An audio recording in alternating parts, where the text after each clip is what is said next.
This movie tells a story about Cardinal Lawrence, who finds himself at the center of a conspiracy that could shake the very foundation of the Catholic Church when he is tasked to select a new pope.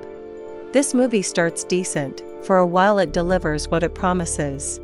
Unfortunately, before long, the movie begins to sag under the weight of its pretension to justify the effortful production design, overwrought musical, rapid editing, and fraught setting. It becomes unpredictably outrageous and lands with a thud, as the story's escalating absurdity makes the movie far too silly to enjoy. It turns to a theological soap opera complete with its trashy melodrama placed at the most opportune moments. The movie tries to deliver many themes and commentary for debate, however, mostly it's simply a stunt meant to drop jaws. It's also so preposterous and goofy that it renders the film flippant. Cardinal Lawrence is like a tired cop going back for one last job.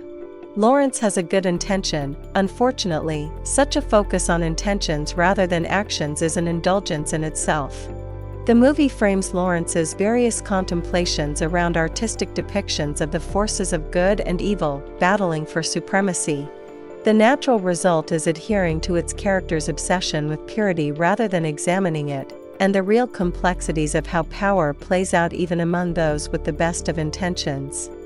By merely referencing rather than showing the outside world, and restricting it to mostly distant echoes and news reports, it flattens those aspects, and this movie eventually reduces even further to one-dimensional avatars of flawed leadership.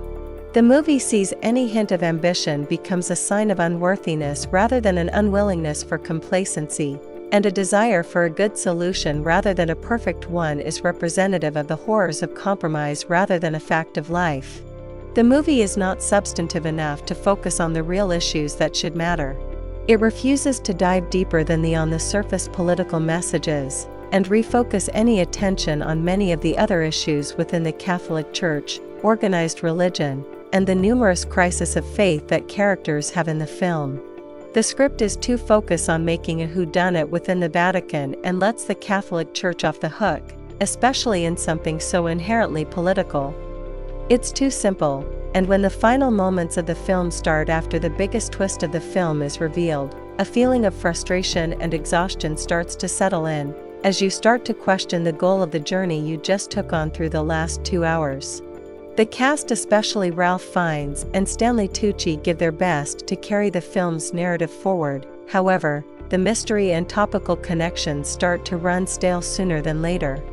The movie feels like a lot of wasted opportunity, not just at the religious elements the film is set around, but within the actors who surround Fiennes and Tucci on screen. Some characters get to have moments of redemptive recognition, but others simply start out cardboard villains and stay that way.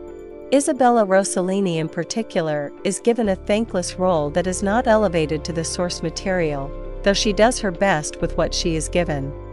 The movie cranks the score and the expressionistic camera angles up to 11. The score is really irritating. At times it raised to a louder volume than the spoken dialogue by the characters we are watching on scene. Overall, the movie is briskly enjoyable, but it leaves you with frustratingly little to chew on. It's not worth to watch this in theaters, just wait on your streaming service.